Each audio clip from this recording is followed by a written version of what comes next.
नमस्कार। चलिए आज रामायण की एक ऐसी कहानी में चलते हैं जिसके अंदर वक्त का एक बहुत ही गहरा राज छुपा हुआ है।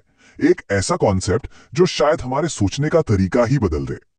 तो चलिए एक सिंपल से सवाल से शुरू करते हैं। रामायण का वो कौन सा सीन है जिसके बारे में हम सब ने सुना है, पढ़ा है, देखा है, लेकिन अगर मैं कहूं कि वो सीन ओरिजिनल रामायण में था ही नहीं?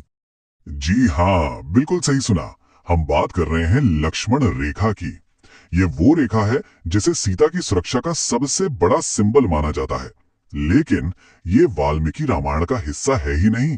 तो फिर ये कहानी आई कहां से? चलिए इसी पर बात करते हैं।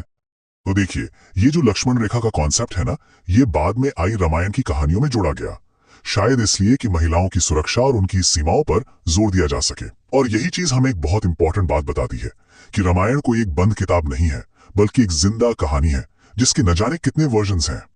और ये जो वर्जन्स हैं, इनमें छोटे मोटे बदलाव नहीं है।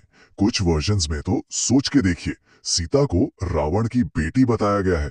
ये तो पूरी कहानी को ही पलट कर रख देता है ना? तो सवाल उठता है कि भाई अगर इतने वर्जन्स हैं तो फिर असली कहानी कौन सी है?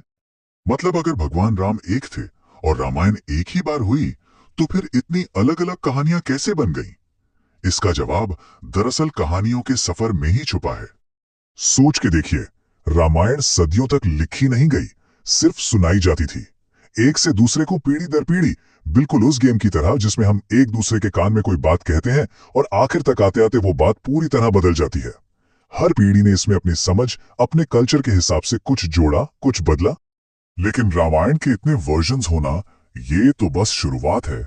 असली रहस्य तो इससे भी कहीं ज्यादा गहरा है, और वो छिपा है हनुमान जी से जुड़ी एक छोटी सी कहानी में। एक ऐसी कहानी जो हमें टाइम यानी वक्त के बारे में कुछ ऐसा बताती है जो शायद विश्वास करना मुश्किल हो। तो किस्सा कुछ ऐसा है कि जब भगवान राम का धरती पे समय पूरा हो गया और वो वापस जाने लगे, तो हनुमान जी ने उन्हें रोक लिया। उनकी भक्ति इतनी ज्यादा थी कि वो बोले, या तो आप मेरे साथ रहेंगे या मैं आपके साथ चलूंगा। अब राम जानते थे कि हनुमान को उनसे कोई अलग नहीं कर सकता, तो उन्हें थोड़ी देर के लिए उलझाने के लिए उन्होंने एक काम सोचा।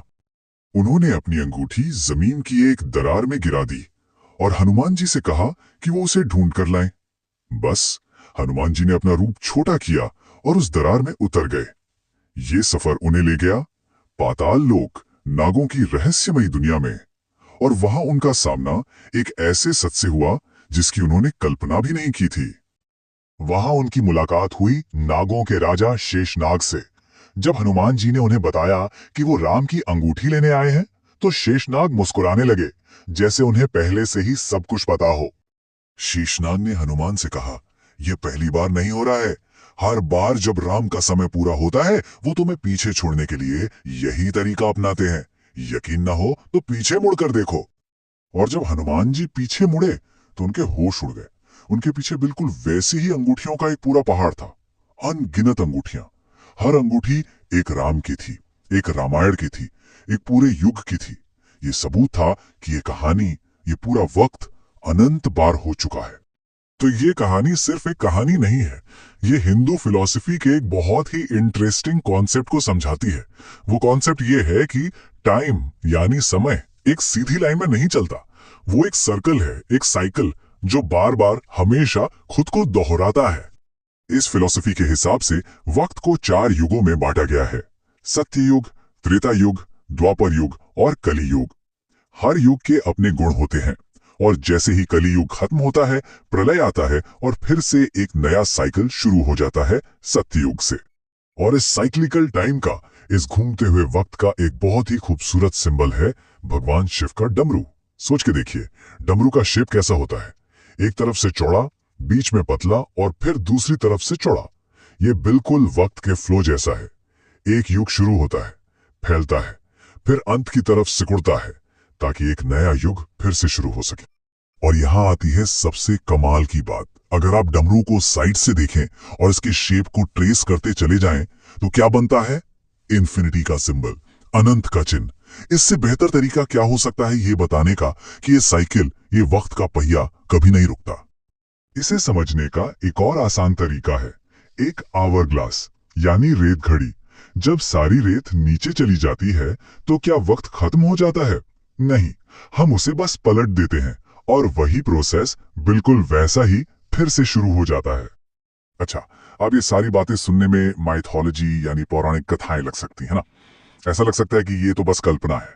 लेकिन क्या हो अगर मैं कहूं कि आज की साइंस, मॉडर्न साइंस भी एक ऐसे ही विशाल अतीत की तरफ इशारा कर रही है।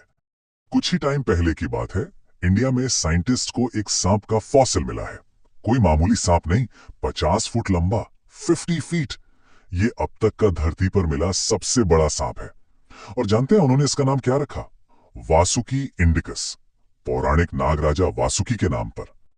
और ये कोई अकेला एग्जाम्पल नहीं है। हम सब जानते हैं कि कभी इस धरती पर मैमथ्स रहते थे जो आज के हाथियों से कई गुना बड़े थे। सेबर टूथ टाइगर्स थे जो आज के शेरों से कई ज्यादा खतरनाक और शक्तिशाली थे। मतलब विशाल जानवरों का अस्तित्व तो साइंस भी मानती है। तो फिर सवाल ये उठता है कि अगर 50 फुट लंबा सांप सच हो सकता है, तो क्या हमारी पौराणिक कथाओं के दूसरे विशाल जीव भी सच नहीं हो सकते? क्या ये संभव नहीं कि मैमथ्स के भी पूर्वज ऐरावत जैसे विशाल हाथी रहे हों, या कभी गरुड़ जैसे बड़े पक्षी भी इस धरती पर उड़ते हों?